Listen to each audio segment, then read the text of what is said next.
ሰላም ጤና ይስጥልን ተመልካቾቻችን ከኢሳት ነጻ የህዝብ ሚዲያ የሰዓቱ ዜናዎች ተጀምረዋል ከዜናዎቹ ጋር ገነት ዘዘው ነኝ አብራችሁን ቆዩ በሐምሌና ነሐሴ ወራት የጎርፍና የመሬት መንሸራተት አደጋ የሚያስከትል ከባድ ዝናብ ሊከሰት ስለሚችል ጥንቃቄ ማድረግ ይገባል ተባለ ይህንንም ተከትሎ ክረምቱ በግብርና በጤና በውሃና በሌሎች ዘርፎች ላይ አሉታዊ ተጽዕኖ እንዳያደርስ ከወዲሁ በትኩረት መስራት ያስፈልጋል ሲል የኢትዮጵያ ሜትሮሎጂ ኢንስቲትዩት አስታውቋል የዚህን ዜና ዝርዝር መሰረት ባዩ እንደሚከተሉት አቀርበዋለች የኢትዮጵያ ሜትሮሎጂ ኢንስቲትዩት የበልግ ወቅት ትንበያንና በተጨባጭ የተከሰተውን ሁኔታ በማነጻጸር ከአገልግሎቱ ተጠቃሚዎችና ባለድርሻ አካላት ጋር ለመገምገምና የመጪውን ክረምት የአየር ሁኔታ ትንበያ ይፋ ለማድረግ ከባለድርሻ አካላት ጋር ተወያይቷል የኢንስቲትዩቱ ዋና ዳይሬክተር ፈጠነ ተሾመ በወቅቱ እንደገለጹት የአየር ንብረት ለውጡ ኢትዮጵያን ጨምሮ ሌሎች ሀገራትን ችግር ውስጥ እያስገባ መሆኑን ገልጸዋል በመሆኑም የአየር ጠባይ ለውጥን ለመቋቋም የሚያስችል አቅም መገንባት ይገባል ይላሉ የአየር ንብረት ለውጡ ዓለም አቀፉንም ችግር ውስጥ እየከተተ ያለ ነው ኢትዮጵያም የአየር ለውጡ የዓለም አቀፍ ስጋት ነው እየሆነ ያለው እንደ ጥሩ ነገር ሊሰራ የሚገባው የመቋቋም የዓለም ለውጥ የአየር ጠባይ ለውጥን ወይንም የአየር ንብረት ብለን የምናነሳው የዛን ለውጥ ችግር መቋቋም የሚያስችል አቅም መገንባት ያስፈልጋል ማለት ነው በአንድ በኩል በሌላ በኩል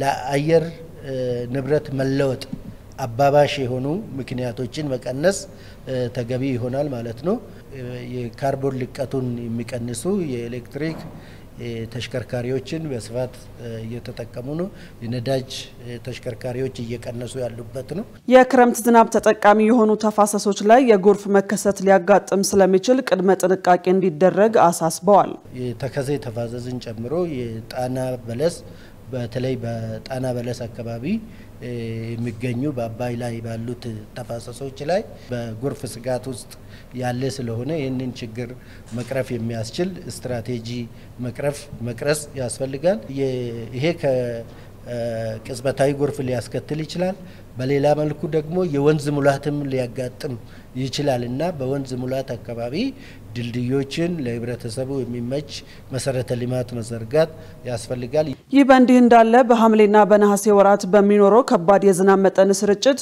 የመሬት መንሸራተት አደጋ ሊያጋጥም እንደሚችል በመጠቆም ለዚህ አደጋ ተጋላጭ የሆኑ አካባቢዎች የሚኖሩ ሰዎች ጥንቃቄ ማድረግ እንዳለባቸው ገልጸዋል ዝናቡ ከዘነበ በኋላ በአብዛኛው ተጽዕኖ በመሬት መንሸራተት ያጋጥማል ውሃው በጣም ከሞላና መሄጃ ካጣው ሊፈነዳ የሚችልበት እድል ሊኖር ስለሚችል ለመሬት መንሸራተት አካባቢ ተጋላጭ የሆኑ አካባቢዎች ላይ ጥንቃቄ ማድረግ ያስፈልጋል ማለት ነው ከአንደኛ ከአሰፋፈራችን አንፃር በወንዞች ዳርቻ አካባቢ ላይ የሰፈሩ የህብረተሰብ ክፍሎቻችን በዚህ ክረምት ልዩ ትኩረት የሚፈልጉ ይሆናሉ ዋና ዳይሬክተሩ አያይዘውም የዘንድሮ ክረምት ከመደበኛ በላይ የዝናብ ሁኔታ ስለሚኖር በመጠለያ ጣቢያ የሚኖሩ ተፈናቃዮች ላይ የሰብአዊ ግብአት እጥረት እንዳያጋጥም የሚመለከታቸው አካላት ቀደም ብለው በትኩረት መስራት እንዳለባቸው አሳስበዋል የተፈናቀሉ በጎርፍ አካባቢ አንድ ላይ የሚኖሩ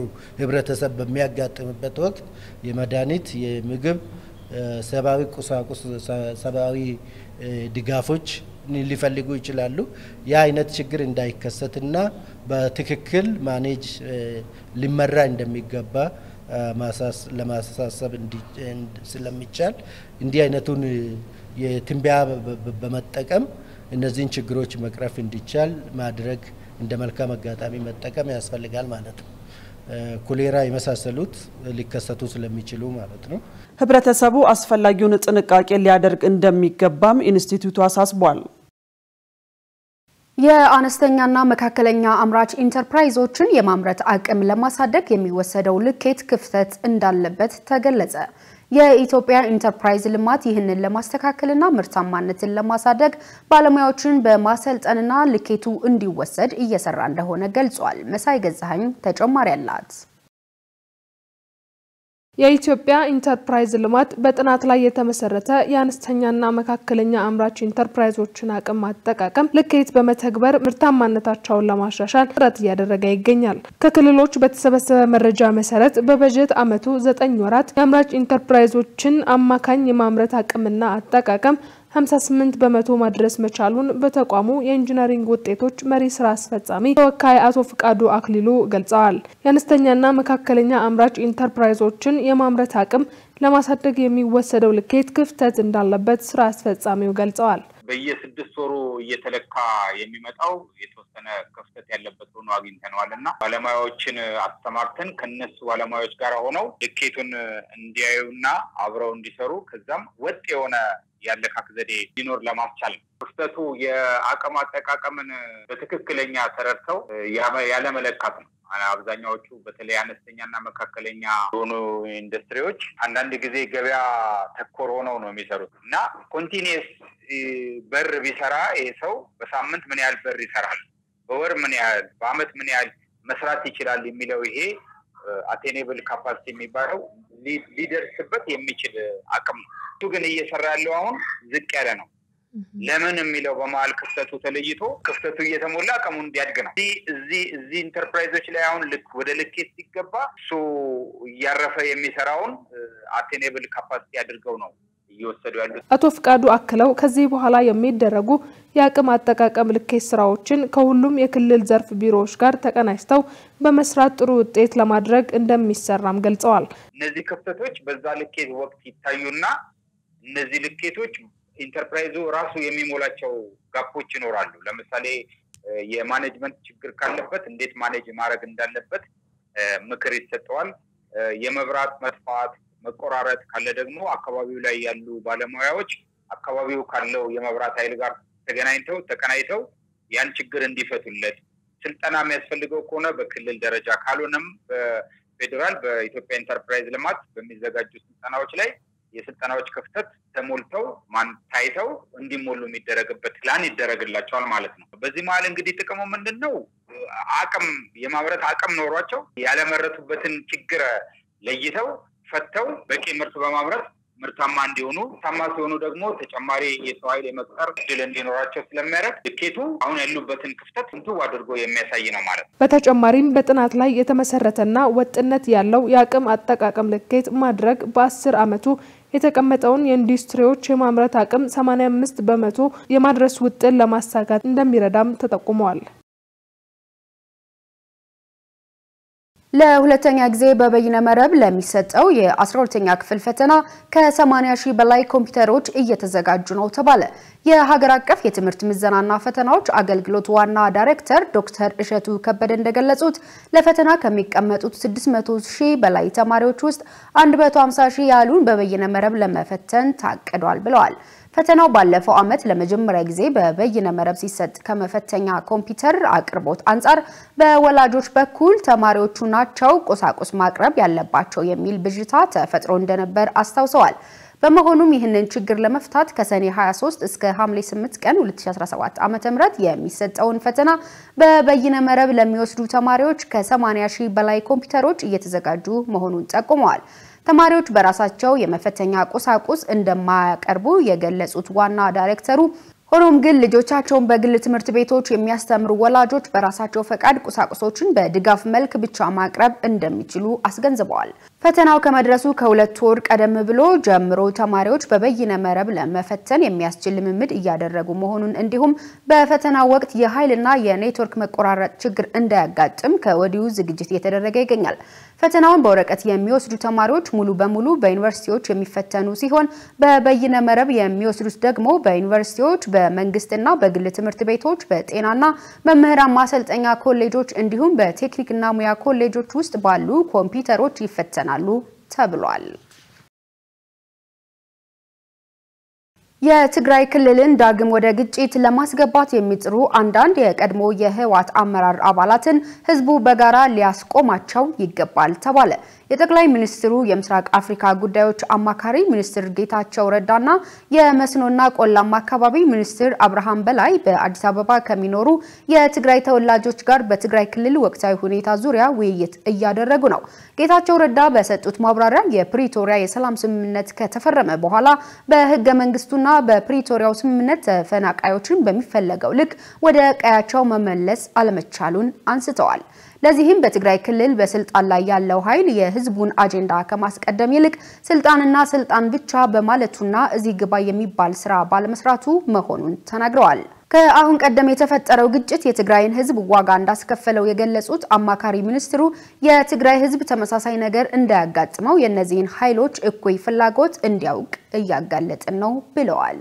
የፕሪቶሪያው የሰላም ስምምነትን በትክክል ገቢራዊ ለማድረግ ከፌደራል መንግስት ጋር ያለውን ግንኙነት መጠናከር እንዳለበት ጠቅሰው የትግራይ ህዝብ ለተወሰኑ ሰዎች የስልጣን ጥም መሞት የለበትም ብለዋል።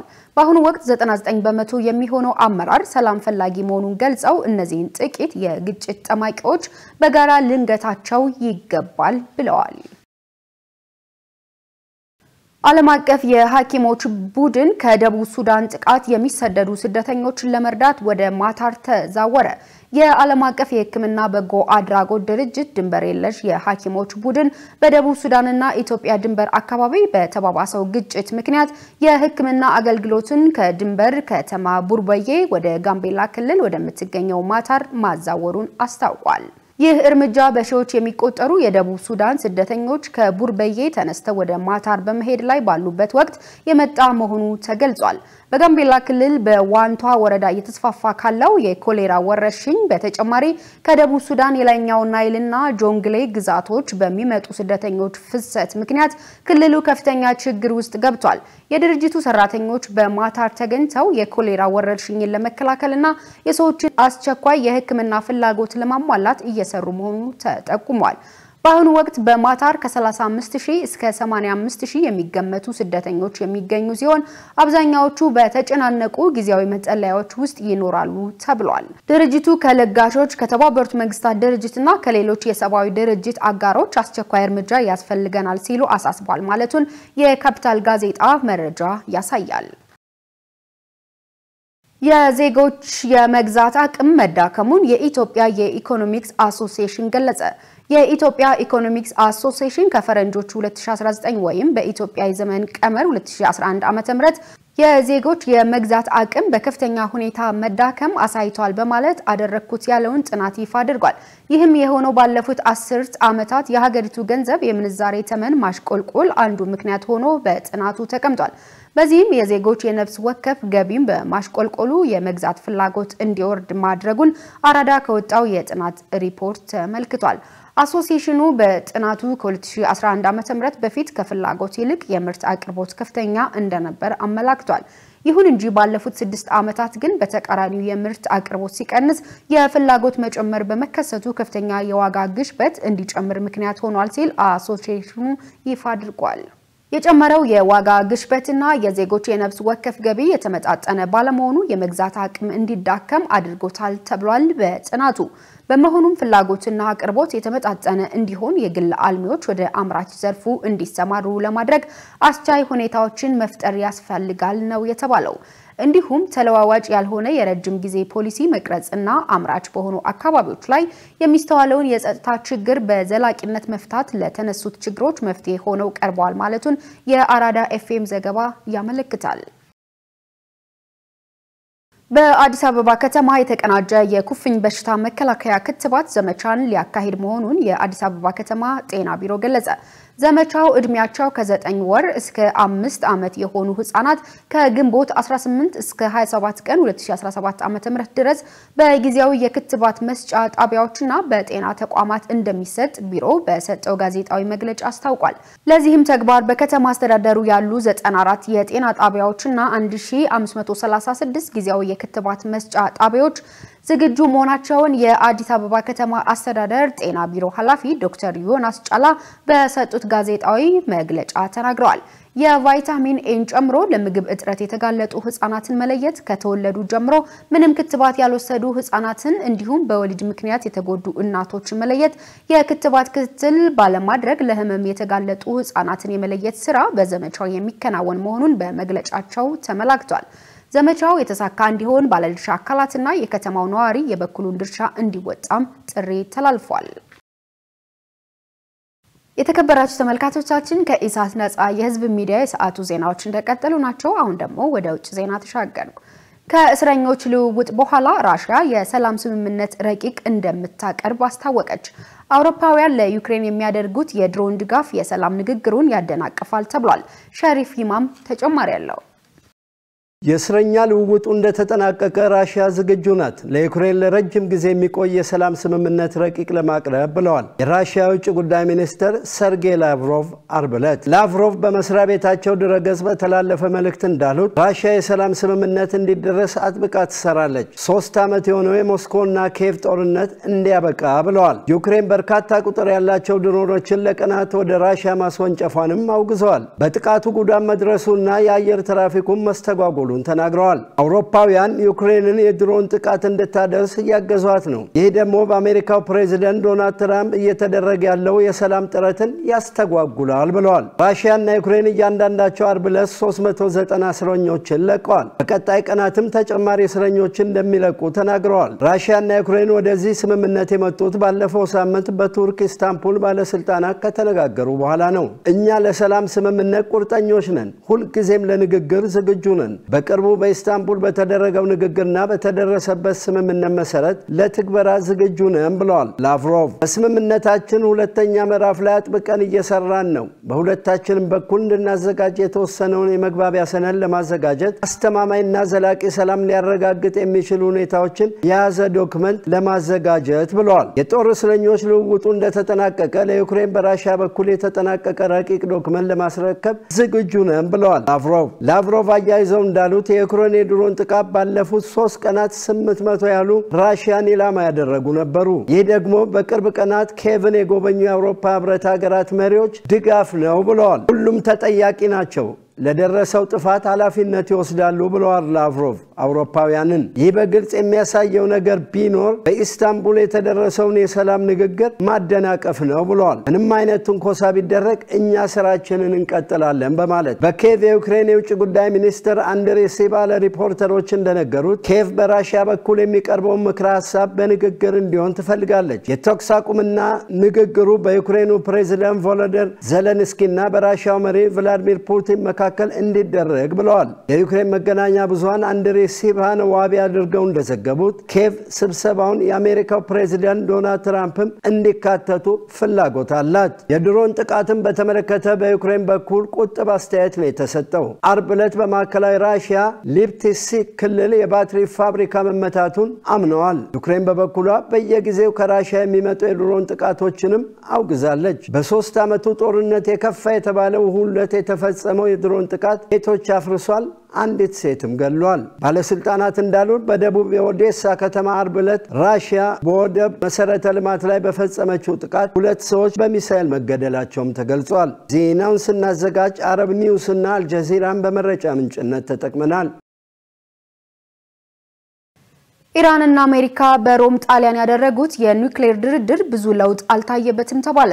የኢራኑ የውጭ ጉዳይ ሚኒስትር አባስ አራግቺ እስካሁን ከተደረጉት ድርድሮች ሁሉ ሙያዊ የሆነ ውይይት የተደረገበት ነው ቢሉትም አደራዳሪዋ ኦማን ለውጡ ግን ውስን ነው የሚል መግለጫ ሰጥታለች። አምስተኛው ዙር ድርድር በጣሊያን ሲካሄድ አራቱን ዙር የመሩት በመካከለኛው ምስራቅ የዶናልድ ትራምፕ ልዩ መልእክተኛ ስቲቭ ዊትኮፍ እና የኢራኑ የውጭ ጉዳይ ሚኒስትር አባስ አራግቺ ተገኝተዋል። የኦማኑ አደራዳሪ ባድር አልቡሳኢዲ በጣሊያን የኦማን ኤምባሲ የተደረገው ድርድር ጉዳዮችን የቋጨ እንዳልሆነ አስምረውበታል። በሚቀጥሉት ቀናት ልዩነቶች እንደሚጠቡ ተስፋ የሰነቁት አልቡሳኢዲ ችግሮችን ለመፍታት እንሰራለንም ብለዋል። ቀጣይ ዙር ድርድር እንደሚደረግ የተገለጸ ሲሆን በሁለቱም ወገኖች በኩል ያለው ቁርጠኝነት ለኒውክሌር መርሃ ግብሩ ንግግር በሰላም መጠናቀቅ ቁልፍ ሚና እንዳለውም ተነግሯል። ዘገባው የአልጀዚራ ነው። የተከበራችሁ ተመልካቾቻችን ከኢሳት ነጻ የህዝብ ሚዲያ ወደ እናንተ ሲደርሱ የነበሩ የሰዓቱ ዜናዎች ይህን ይመስሉ ነበር። ከዘገባዎቹ ጋር ገነት ዘዘው ነበርኩ። ሰናይ ጊዜ